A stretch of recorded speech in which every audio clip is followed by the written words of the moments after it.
Welcome to Ditch Auto. My name's Jared, and today I wanted to talk about why I am selling my Sony a7R III. Now, I often get asked questions about what camera I'm using, mainly because a lot of people know that I'm a photographer, but even more so, a lot of people know that I switched to Sony a number of years ago. I think it's over 3 years, maybe 4 years, maybe more than 4 years. I'm not really too sure anymore, but I switched from Canon to Sony, and that's still a transitional question that a lot of people have. And then there's a lot of folks that know about this channel, and so they're asking me like what I'm using currently, as if that's some sort of indicator as to what the best is that's out there.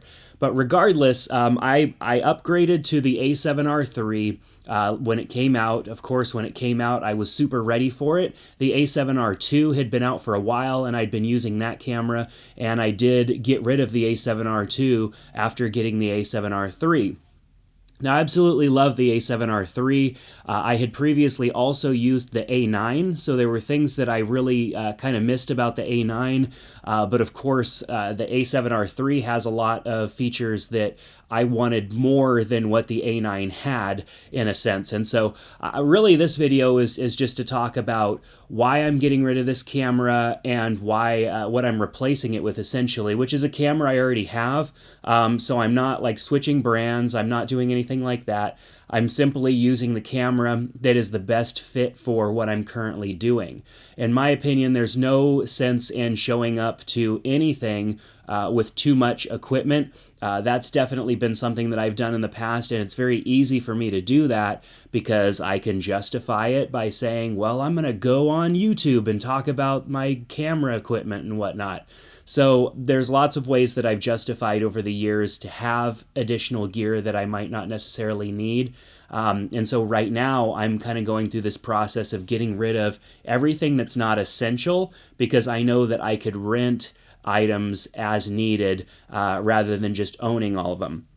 So right here is basically my a7R III kit that I was using. It currently has the 16 to 35 G Master lens on it. It has the battery grip, of course, because sometimes I'll be shooting video and I like having that extra battery in there, plus having a little bit more to hold on to, for me, is good. You know, I have, I'd say an average size hand, maybe a little bit bigger than normal. And I don't like my hand hanging off the edge of the camera, so I like having the battery grip on there. And then I always get asked about this, but I have the custom SLR M plate Pro on the bottom, and I use this because it gives me an Arca Swiss plate, essentially. It also gives me a more neutral point for when I'm using a camera strap, so I'm hanging my camera essentially from here instead of back here, which usually tilts the camera quite a bit, or maybe that way. Tilts the camera quite a bit. I like my camera to hang level. I don't know why, it's just me. And then, of course, this plate makes it very easy for you to set your camera down and have it not tip over or wobble, and especially if you have a heavier lens on the front, having it sit like this is really nice. So I'm going to go through some of the reasons that I'm getting rid of this camera, and then I'm also putting a video together on how to prepare your camera to sell, because there are lots of things that you need to consider when selling a camera. And there's different places and ways that you can sell your camera. And so I wanted to go over that because some of you might have gotten a new camera over the holiday season or something like that, and you might want to know those things. So the first reason that I'm getting rid of this camera is that there's an issue with the screen, and it isn't specific to this camera because other people have had this issue, but when you're filming, when you're shooting video and you're looking at the viewfinder screen on the back, there's weird color going on, and I don't know what the problem is there, if it's a defect of a certain amount of cameras. I haven't seen everybody complain about this, but I have seen multiple people complain about this. It doesn't actually affect the color of the footage. So when you go and review your footage, it doesn't have the same problem that you see on the back of the screen. This something that I've seen that other people have had issues with. I think it's just a specific issue to maybe the camera itself, and some people might just not have reported it because they don't use this camera for video shooting. But for me, it's a distraction. It makes it hard for me to tell that I'm getting the footage that I want to get. Of course, if I plug an external monitor into it, which I'm often using a small HD focus monitor, you don't see that problem because you're bypassing the screen on the back. But the problem is that I do see that, and it affects my ability to shoot video. I always think that something's wrong with my footage, and I'm always worried about the consistency of my footage until, of course, I go and look at it on the computer. So I just can't have that. Another thing is this camera has less consistent autofocus than the a7 III. I have the a7 III, it's what I'm looking into right now. The a7 III seems to be my go-to camera all the time because it has, I'm jumping ahead of myself now, but it has a bit more consistent of an autofocus. It uses essentially the same autofocus system that the a9 has, and I absolutely loved that about the a9. The a7 III is a fantastic camera, and that is essentially what I'm going to be sticking with is the a7 III. The a7R III, though an amazing camera, is just falls short in a few different areas. So the next thing is, it does kind of have too high of resolution for what I'm using it for. And I know that sounds kind of weird, like why would you want to choose a camera that has a lower resolution? But the thing is it does have too high a resolution, and there's no way, like on a Canon or I think even a Nikon, to go and choose a smaller resolution RAW image. The only option that you have on this camera for changing the size of the RAW image is to go compressed versus uncompressed. And I would rather have like a small or a medium RAW size image and have it uncompressed to get the size of an image that's not a huge amount of storage that it's going to take, especially if I go and shoot, a couple thousand images, and I'm shooting at RAW because I want the flexibility of a RAW image. This camera is just going to produce monster files, and I have to store those. And I'm trying to get away from having to have too much physical storage. I'm trying to move to the cloud, and with moving to the cloud comes a cost, and so I'm trying to keep my file size down while keeping the quality of the image as high as possible.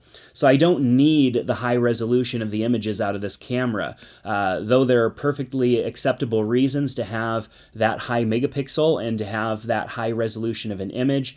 The 99% of the things that I'm shooting, I don't need that for. Most of the content that I'm shooting goes direct to web, which you're going to downsample quite a bit anyways, and I just don't need that high resolution.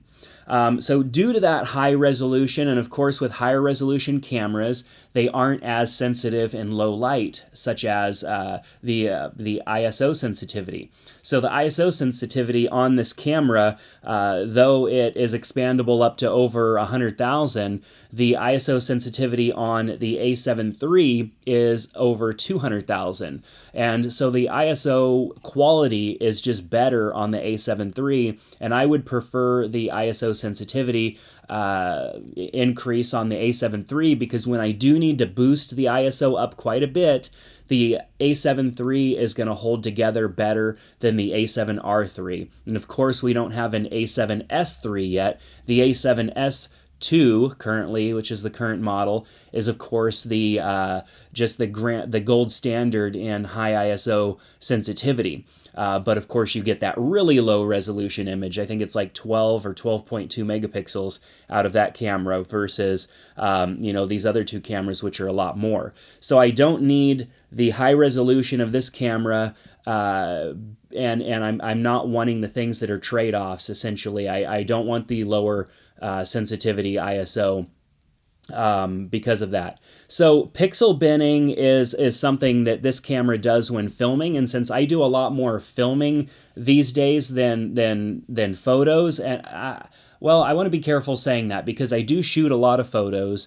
But I feel like I'm more flexible with photos because cameras, all the cameras are pretty good these days. Even our smartphones are really good. Of course, they're no comparison to cameras like this. But when it comes to shooting video, that's still tricky. Video still requires a camera to be really good, and the quality of the glass you're shooting through, everything still has to kind of be dialed in for good quality video. And what pixel binning is essentially is it's a process of taking a sensor, taking the data that a sensor is collecting, and it's compressing or kind of binning all of that together. And it's pixel binning essentially is an algorithm for processing what the sensor is seeing and taking it into the camera for further image processing.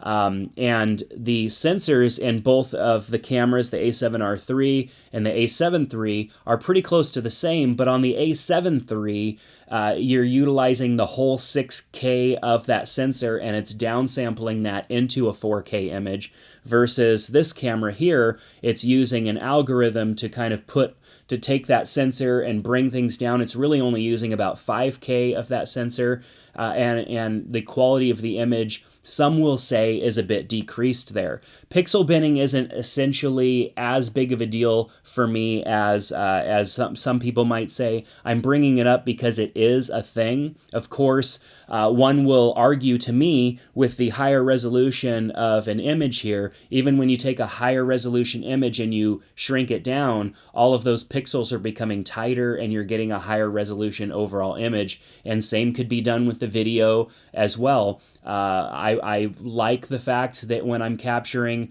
with the a7 III, it's using that full 6K sensor and compressing all of that down into 4K footage for me, which is going to produce a little bit better of an image than the a7R III. I wanted to bring it up because it's a thing and people would be like, oh, what do you think about pixel binning? But it's not that big of a deal. I don't think when we're actually compressing and uploading to YouTube that anybody's really going to notice that big of a difference, but I thought I'd mention it nonetheless. The last thing is the price for performance. Of course, there are some really good things about this camera, the a7R III, but primarily it's the higher resolution image that you're going to get out of it because of the higher megapixel rating. This camera is also going to be more expensive. Of course, it's been out for a little while now, so you can pick one up used for a decent price. But if you want to purchase it new, it's still going to cost between $1,000 to $1,400 more than the a7 III. And in my opinion, considering what I do mostly for a living in regards to photography and video, the a7 III provides more value per dollar for me because it shoots great 4K video, which I shoot everything in 4K. It takes amazing photos. It's better in low light situations, which means I don't necessarily have to rent an a7 II for those lower light situations that I normally would want that additional ISO sensitivity. I haven't had to do that since having the a7 III. And then, of course, that extra savings can go in my pocket because I'm not spending that extra money. If I do need something higher resolution, which I don't have anything scheduled for 2019 that's going to require high resolution images, I can always rent a camera, and that's something that I've done in the past quite often. I haven't owned I had the A7S, but I haven't owned the A7S II. I've just rented it many times, and I need to put that into practice for the rest of my photography equipment and stuff. If I don't use it at least several times a month, I should just rent it and save the money because it's going to be cheaper in the long run to rent, especially how often things are updated. I would say lenses, are less often updated. Maybe you buy a lens and you use that and you rent cameras when needed. But if you're not using your camera multiple times per month, it's actually cheaper just to go and rent it, and then you don't have that expensive item depreciating as you're not using it, as it sits on the shelf. So that's going to do it for this video. Like I said, this is just my opinions on this camera and why I'm getting rid of it. It's not me saying anything bad about this camera at all. If I wasn't trying to minimize a little bit in my life, I would most definitely be hanging on to it because it is an awesome camera. There's absolutely nothing wrong with it, but I thought I would put out some of the issues that I do have with it that I don't have with the a7 III. So I've got links down in the description below. If you happen to use this video as a determining factor on whether or not to go with an a7R III or an a7 III, I would appreciate clicking on that link down below. I also have some links to some of the accessories that I talked about on this camera in case you're interested. And then a new video that I'm putting up is how to sell your camera as well. There's lots of things to consider. I've sold a lot of cameras over the years on eBay, Amazon, in person for cash, lots of different ways. And so I wanted to share some of those insights with you. So make sure to check out that video. Thanks so much for checking out this one. Give it a thumbs up if you found it useful. Subscribe to the channel here on Ditch Auto and click the little bell next to it so you can be notified when I put out new videos. Make sure to check out our Ditch Auto Facebook group. It's a group of like-minded individuals who like growing in photography and encouraging each other all around the subject of getting to know our cameras more, using that manual mode, getting out of automatic. So make sure to check out that link down below as well. Thanks again, and we'll see you in the next one.